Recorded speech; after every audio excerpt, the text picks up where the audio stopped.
कश्मीर के राजौरी सेक्टर में शहीद हुए हमीरपुर जिला के वीर सपूत रोहन ठाकुर के पिता ने कहा कि उन्हें अपने बेटे की शहादत पर गर्व है।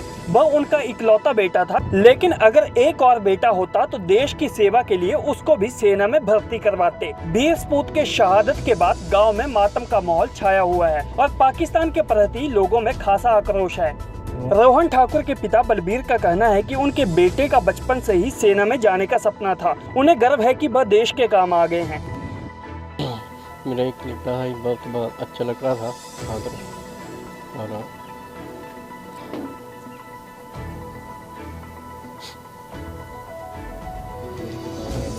देश के काम आए और मुझे इस पर गर्व है।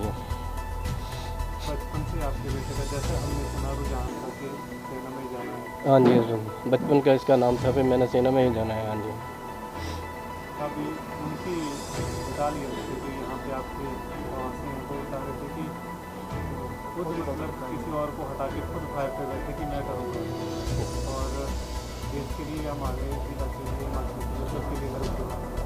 हाँ जी। ऐसा बेटा था आपका, उसकी शहादत से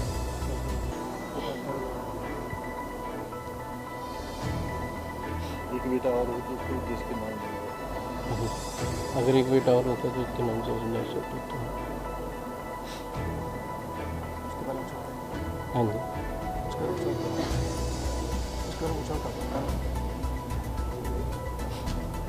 क्या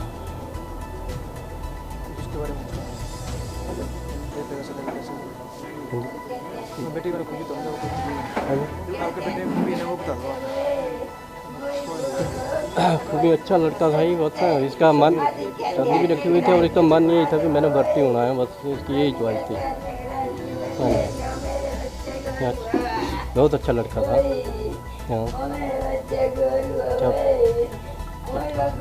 पूर्व सरपंच गलोड़ खास पंचायत अनिल वर्मा का कहना है कि नवंबर महीने में युवक की शादी थी और फरवरी महीने में वह घर आया था। उनका कहना है कि अब आर पार की लड़ाई होनी चाहिए। लगातार देश के जवान शहीद हो रहे हैं। क्या कहेंगे, इतना बड़ा नुकसान परिवार का हुआ है, माँ का हुआ है, बेटे का हुआ है, गांव का हुआ है, प्रदेश का हुआ है, देश का हुआ है। मेरा कहना तो ये है कि ये दौर कब तक चलता रहेगा। ये सरकार कब आर पार की लड़ाई लड़ने की बात करती है, कब लड़ेगी ये, ताकि इस देश के, इस गांव के, इस प्रदेश के बच्चे जो हैं उनकी शहादत ना हो। अब इस बच्चे को मैं बचपन से देखता था कि इसने सुबह तैयार होकर सड़क के ऊपर मिलना, जब प्ले ग्राउंड में मिलना, और इसका एक टारगेट था कि मैंने आर्मी में जाना है और आर्मी में ये गया। अभी फरवरी में छुट्टी काट के गया। नवंबर में इसकी मैरिज फिक्स करी हुई थी अपने हमीरपुर के साथ ही गाँव में है। तो रात जो उसकी दादी माँ थी वो बड़ी खुशी खुशी सारे गांव में निमंत्रण दे रही थी। आधे पौने गांव को निमंत्रण दे दिए, सारा मटेरियल सारा तैयार है, बाकी आज इन्होंने संपूर्ण करना था सारा। तो ये देश के लिए जो शहादत हुई है, ये यकीनन माँ बाप के लिए गौरव की बात है। ऐसे बेटे सब माँ बाप को मिले हैं। वो निश्चित तौर से एक बहुत ही होनहार और सुशील बच्चा था, मतलब जिसको सिर्फ माँ बाप ही नहीं, सारा गाँव, सारा इलाका उसको याद करता रहेगा, बाकी वतन भी याद करेगा। लेकिन मेरा एक ही कहना है कि आने वाले वक्त में सरकार को इसके ऊपर, पहले अंकुश वाला हुआ, अब ये हुआ, कोई महीना खाली नहीं जाता है कि हमीरपुर से, हिमाचल से, जहाँ अपने नॉर्थ से मेनली राजस्थान, हरियाणा, जे.एंड.के, उत्तरांचल वगैरह से कोई बच्चा जो है वो शहादत के लिए पूरा नहीं होता है। तो ये एक किस्म का जो शांति प्रयास है, शांति प्रयास नहीं चाहिए, बदले का बदला चाहिए।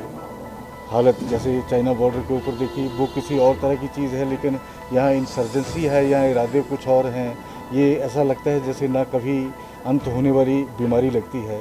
तो इसका अंत सरकार ही कर सकती है, और अगर न्याय कर लेंगे तो यकीनन, जैसे इस बच्चे की इन्फॉर्मेशन आ रही है, जो वहाँ की कोई अथॉरिटीज़ के साथ हमारे एक जिसकी उनकी बात हुई कि एक बच्चा जो जिससे डेथ हो गई, जिसकी कैजुअलिटी हो गई, इसने उसकी गन भी साथ लेके वो आखिर तक लड़ता रहा, उसको बुलेट लगी, हालांकि हॉस्पिटलाइज किया और हॉस्पिटलाइज में जाकर वो उसका अंदर कर गया।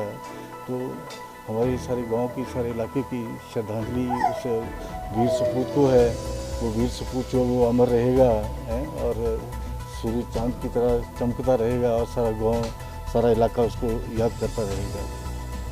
आपको बता दें कि जहां एक तरफ रोहन ठाकुर की शादी की तैयारियां घर में चल रही थी, तो वहीं दूसरी तरफ उनकी शहादत की खबर अब आ गई है। रात को रोहन की दादी ने पोते की शादी के लिए गाँव वालों को निमंत्रण देने के लिए मिष्ठान बनाए थे और शनिवार को ये मिष्ठान गाँव भर में बांटी जानी थी। लेकिन सुबह 7 बजे ही ये खबर सेना की तरफ से परिवार को मिल गई, जिसके बाद अब शहीद की मां का रो रो कर बुरा हाल है।